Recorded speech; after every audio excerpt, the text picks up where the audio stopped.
할렐루야. 강단이 끝났습니다. 여하튼 모든 걸 떠나서 강단을 보면 마음이 굉장히 넓어져지는 것 같지 않습니까? 감사합니다. 자, 데살로니가 후서 헬라어 성경 제목은 프로스 데살로니케이스 베타입니다. 프로스는 무엇을 향하여, 베타는 두 번째, 직역하면 데살로니가인들에게 두 번째입니다. 그래서 한글 성경은 데살로니가 후서라고 번역을 했습니다. 이 데살로니가 후서는 바울이 고린도에서 전서를 써서 보내고 조금 후에 다시 후서를 써서 보낸 것입니다. 안타까운 소식이 들려왔습니다. 주님의 날이 이미 이르렀다. 주님의 날이 이미 이르렀다. 주님의 재림이 이미 임했다는 뜻입니다. 이렇게 말하는 거짓 교사들의 주장 때문에 성도들이 미혹되어 믿음이 흔들리고 두려워했습니다. 또한 성도들의 게으름과 무질서가 교회 안에서 문제가 되었습니다. 따라서 바울이 데살로니가 성도들에게 종말에 대한 올바른 가르침을 주고 성도들의 잘못된 태도를 바로잡기 위해서 두 번째 편지를 쓴 것입니다. 자, 1절과 2절 인사입니다. 함께 읽겠습니다. 바울과 실루아노와 디모데는 하나님 우리 아버지와 주 예수 그리스도 안에 있는 데살로니가인의 교회에 편지하노니 하나님 아버지와 주 예수 그리스도로부터 은혜와 평강이 너희에게 있을지어다. 자, 1절과 2절 인사인데, 자, 전서에서 바울이 인사를 어떻게 할까요? 바울과 실로아노와 디모데는 하나님 아버지와 주 예수 그리스도 안에 있는 데살로니가인의 교회에 편지하노니 은혜와 평강이 너희에게 있을지어다. 자, 후서와 전서의 인사가 무엇이 다를까요? 후서는 1절, 2절, 전서는 1절로 끝냈습니다. 내용이 거의 비슷한데 한 가지 어구를 반복해서 각각 쓰고 있다는 것입니다. 그게 뭘까요? 하나님, 우리 아버지와 주 예수 그리스도입니다. 후서에서는 이것을 각각 1절과 2절에 사용하고 있습니다. 왜 바울이 이 표현을 두 번이나 반복해서 쓰고 있을까요? 전서에서 안 썼는데 왜 후서에서 인사할 때 각각 하나님 우리 아버지와 주 예수 그리스도를 사용하고 있을까요? 박해와 환난 가운데 있는 성도들을 위로하고 힘을 내도록 하기 위함이겠죠. 하나님 아버지는 자녀를 향한 지극한 사랑으로 늘 부족한 성도들을 보호하시고 안전하게 하시는 분입니다. 주 예수 그리스도는 우리로 십자가의 능력을 깨닫게 하셔서 주님이 십자가의 사명을 감당했습니다. 십자가 하면 여러분 고난이죠. 고통이죠. 근데 주님이 그 십자가를 감당을 하셨습니다. 주님의 십자가를 기억하면서 고난 중에도 평강을 잃지 않도록 우리를 도와주시는 분이 예수님이십니다. 그러니까 하나님과 그리스도께서 공급하시는 평강과 은혜가 세상의 유혹을 이기게 하고 그리고 어떠한 환난과 고난도 이길 수 있는 힘을 공급해 주는 것입니다. 바울이 이것을 그들에게 다시 한번 기억할 수 있도록 인사에 두 번이나 각각 이렇게 이 표현을 사용하고 있는 것입니다. 우리도 마찬가지입니다. 어떻게 말입니까? 하나님 아버지, 하나님 아버지. 여러분, 하나님 아버지라는 이 표현이 엄청난 표현입니다. 하나님이 누구입니까? 우리 아버지십니다. 하나님 아버지. 우리가 기도할 때 하나님 아버지라는 이 표현, 이 호칭 안에 우리의 모든 것들이 다 들어있습니다. 아니, 여러분, 기도할 때 하나님 아버지라는 이 표현을 하고 나서 좀 기다리세요. 하나님 아버지라고 부른 다음에 좀 기다리고 하나님 아버지를 묵상해 보세요. 하나님이 나의 아버지라고? 그분이 나의 아버지라고? 여러분, 그 하나님 아버지라는 말을 할 때 위로가 임하지 않습니까? 힘이 생기지 않습니까? 하나님이 나의 아버지인데 근데 하나님이 우리 아버지고 주 예수 그리스도, 주 키리오스, 로드, 나의 주님, 나의 주인, 예수 구원하시다 그리스도 기름 부음 받아. 여러분, 이 하나님의 호칭, 예수님의 호칭 하나하나가 우리에게는 은혜이고 우리에게는 평강이고 우리에게는 능력이 되어진다는 사실입니다. 때로는 여러분 길게 막 기도를 많이 하지 않아도 그냥 하나님 아버지 주 예수 그리스도 이 말만 해도 우리에게 필요한 모든 은혜가, 능력이, 평강이 우리에게 공급되어지고 우리에게 힘이 솟아야 되는 것입니다. 바울이 환난 가운데 있는 성도들에게 그래서 하나님 아버지 주 예수 그리스도를 반복해서 강조해주고 있는 것입니다. 바울이 박해와 환난 가운데 있는 성도들을 위로하고 자랑스럽게 여긴다라고 말하고 있습니다. 왜 바울이 그들을 자랑스럽게 여길까요? 여러분들이 저를 자랑스럽게 여긴다. 제가 우리 광연의 성도들을 자랑스럽게 여긴다. 도대체 우리는 무엇 때문에 서로를 자랑스럽게 여겨야 될까요? 무엇 때문에? 여러분, 자랑스러운 성도 되기를 원합니다. 목회자 생각할 때 저분은 정말 우리 교회를 대표해서 자랑으로 내세울 수 있는 분이야. 진선미 지사님 자랑으로 내세울 수 있는 분이야. 어떻게 화수목금 일주일에 4번을 새벽을 깨워 피아노 반주를 할 수 있을까? 바울이 무엇 때문에 그들을 자랑스럽게 여길까요? 3절과 4절 함께 하겠습니다.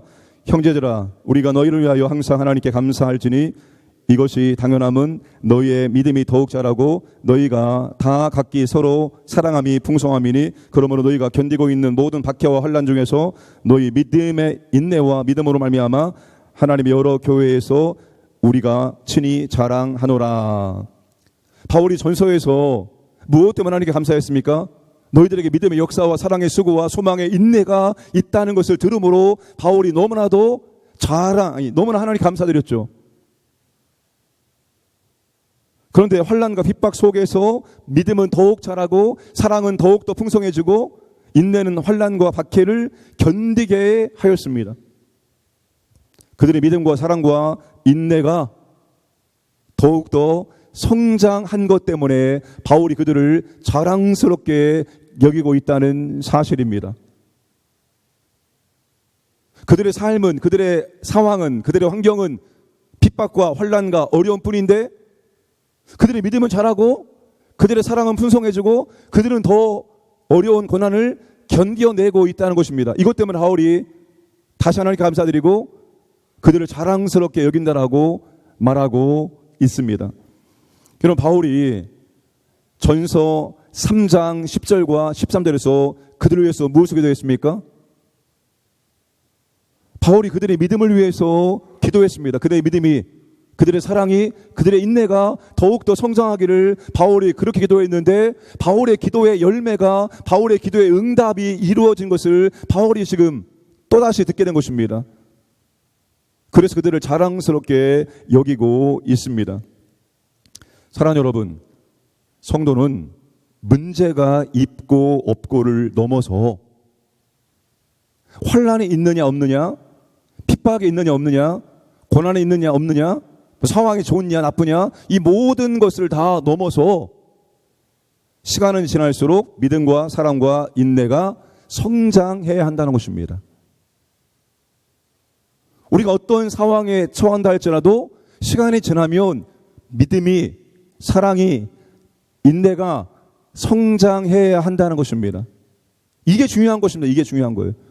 시간이 지나도 믿음은 안 자라고 사랑은 안 자라고 인내는 안 자라고, 이것이 아니라 조금씩 꾸준히 천천히 믿음과 사랑과 인내가 성장을 해야 한다는 겁니다. 이게 바울의 기쁨이요, 이게 바울의 즐거움이요, 이게 바울의 자랑이었습니다. 사랑하는 여러분, 내 믿음이 자라고 있는가? 내 사랑이 더 풍성해지고 있는가? 내 인내가 더 강해지고 있는가? 우리가 날마다 점검을 해야 되는 것입니다. 믿음과 사랑과 인내가 성장할 수 있는 방법이 뭘까요? 그러면 어떻게 믿음이 자라고, 어떻게 사랑이 풍성해지고, 어떻게 인내가 더욱더 힘든 상황을 견딜 수 있을까요? 하나님의 은혜와 그리스도의 평강을 주장하며 계속 믿음으로 하고 계속 사랑을 베풀고 계속 인내해야 되는 것입니다. 이것을 하지 않으면서 내 믿음이 자라고 내 사랑이 풍성해지고 내 인내가 성장하길 바란다면 성장은 오지 않을 것입니다. 계속 내가 믿음으로 하려고 애를 쓰고 더 사랑을 베풀려고 애를 쓰고 더 참으려고 애를 쓰다 보면은 믿음과 사랑과 인내가 조금씩 성장하게 되어 있습니다. 근데 이런 것들을 하지 않으면서 내 믿음이 자라고 사랑이 풍성해지고 인내가 자라기를 바란다면 그것은 없다는 것입니다. 그러므로 사랑하는 여러분, 무슨 일이든지 믿음으로 하려고 해보십시오. 믿음으로. 그리고 더 사랑을 베풀려고 애를 쓰시길 바랍니다. 그리고 더 참으려고 애를 쓰시기 바랍니다. 하나님의 은혜를 구하고 그리스도의 평강을 구하면서, 그러면 시간이 지날수록 여러분, 믿음은, 사랑은, 인내는 자랄 수밖에 없습니다. 성장함으로 말미암아서 여러분의 주변에 있는 사람들에게 기쁨과 감사와 자랑이 되기를 주님의 이름으로 축복합니다. 자, 바울은 이제 성도들이 당하고 있는 고난에 대해서 5절 이하에서 바울이 지금 설명하거나 해석을 해주고 있습니다. 5절 함께 읽겠습니다.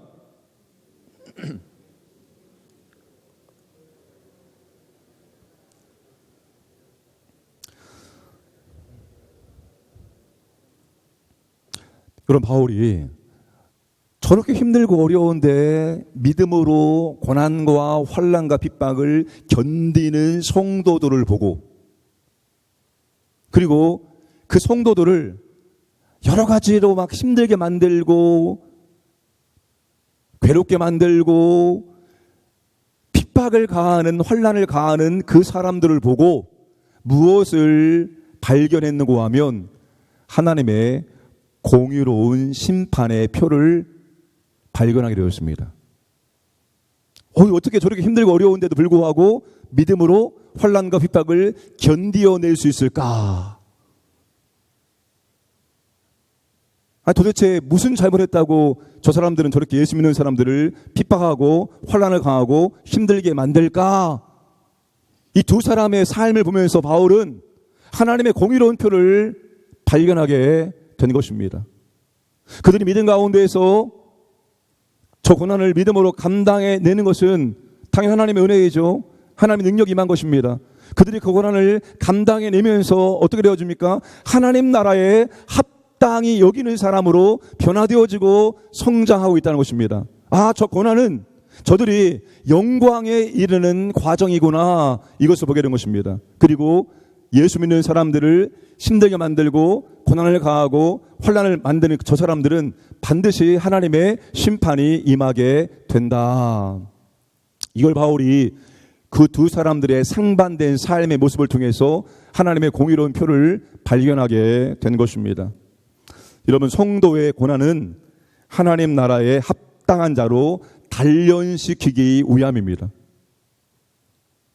여러분, 우리가 구원받으면 완전한 사람으로 변화되는 것이 아니라 구원받은 시점부터 시작입니다. 하나님의 사랑하시기 때문에 우리를 훈련시켜서 우리를 예수 그리스도를 닮은 사람으로 만들어 가시는 것입니다. 여러분, 우리의 미래는 영광입니다. 말로 다 할 수 없는 영광. 현재의 고난은 장차 임할 영광과 좋게 비교할 수 없다. 우리의 마지막은 정말 우리가 상상할 수 없는 영광이 주어집니다. 그래서 우리의 삶은 영광의 과정입니다. 근데 그 영광의 과정 가운데 고난을 통해서 우리는 하나님의 사람으로 다듬어지고 만들어지고 있는 것입니다. 그래서 우리가 고난을 그렇게 받아들이고 생각을 해야 합니다. 하나님께서 나를 더 아름다운 믿음의 사람으로 만들어 가시고 있구나. 하나님이 나를 사랑하셔서 나를 지금 이렇게 멋진 사람으로 만들려고 때론 이런 고난, 저런 어려움 가운데 나를 이끌어 가시구나 라고 생각하면서 고난이 통과된 다음에 변화될 나의 모습을 기대하면서 감사와 기쁨으로 감당해 나가야 한다는 것입니다. 바울이 이제 기도로 마무리합니다. 11절 12절 함께 하겠습니다. 이러므로 우리도 항상 너희를 위하여 기도함은 우리 하나님이 너희를 그 부르심에 합당한 자로 여기시고 모든 선을 기뻐함과 믿음의 역사를 능력으로 이루게 하시고 우리 하나님과 주 예수 그리스도의 은혜대로 우리 주 예수의 이름이 너희 가운데서 영광을 받으시고 너희도 그 안에서 영광을 받게 하려 함이라. 바울이 나는 너희들과 떨어져 있지만 항상 너희들을 기억하며 너희들을 위해서 기도하고 있습니다. 내가 너희들을 위해서 무엇을 기도하는가 하면 하나님이 너희를 그 부르심에 합당한 자로 여기시고 우리 하나님께서 여러분을 그의 부르심에 합당한 사람이 되게 해 주시며 주 예수의 이름이 너희 가운데 그 뒤에 모든 선을 기뻐함과 믿음의 역사를 능력으로 이루게 하시며 또 그의 능력으로 모든 선한 뜻과 믿음의 행위를 완성해 주시기를 바라는 것입니다. 바울이 뭐라고 말합니까? 걱정하거나 염려하지 말라. 하나님이 당신들을 부르셨고 하나님이 당신들을 어떻게 한다고요? 합당한 사람이 되게 하시며 그리고 하나님께서 완성해 주실 것입니다. 여러분 이거보다 더 큰 위로가 어디 있습니까? 막 내가 해야 된다면, 내가 모든 걸 다 해야 된다면 얼마나 힘들까요? 얼마나 어려울까요? 그런데 그게 아닙니다. 여러분 신앙은 절대로 내가 하는 것이 아니라 하나님께서 하시는 것입니다. 하나님께서 나를 통해서 하십니다. 아예 하나님께서 나를 통해서 하시기를 원하셔서 우리 안에 들어오셨습니다. 아예 우리 애를 성전 삼아서 우리 안에 들어오셔서 하나님의 뜻을 이루어 가시고 있습니다. 우리가 안 변한 것처럼 보이지만 우리는 엄청나게 많이 변했습니다. 여러분 우리가 예수를 믿었던 시점부터 지금까지 그 세월을 한번 기억해봐요. 세월을. 그 세월 속에서 우리가 그러면 안 변했습니까? 우리가 얼마나 많이 변했습니까? 우리가 얼마나 많이 하나님의 사랑과 은혜를 받았습니까? 우리가 얼마나 하나님의 역사를 경험했습니까? 그러니까 여러분 마지막까지 하나님께서 우리를 이끌어 주시고 하나님께서 완성하십니다. 하나님께서 이루십니다. 그 하나님을 더욱더 의지하시고 바라보시고 하나님과 동역하시고 동행하시고 하나님의 은혜와 능력을 경험하시고 그러면 감사와 찬양은 절로 따라오게 되어 있습니다. 오늘도 복된 날 되기를 주님의 이름으로 축복합니다.